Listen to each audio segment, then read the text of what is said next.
నమస్తే KSK TV news కి స్వాగతం. నేను రియా. ముందుగా వార్తల్లోని వివరాలను గుత్తిలో ఘనంగా రేణుక ఎల్లమ్మ బోనాల ఊరేగింపు ఉత్సవం. Reporter KSK Sunil.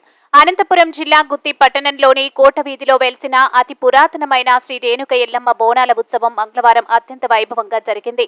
ప్రతి ఇంటి నుంచి మహిళలు బోనాలను తలపై పెట్టుకుని ఊరేగింపు నిర్వహించారు. తమ ఇళ్ల వద్ద నుంచి శ్రీ రేణుక ఎల్లమ్మ ఆలయం వరకు బోనాలను ఊరేగించారు. అనంతరం బోనాలను రేణుక ఎల్లమ్మ దేవాలయంలో ఉంచి ప్రత్యేక పూజలు నిర్వహించారు.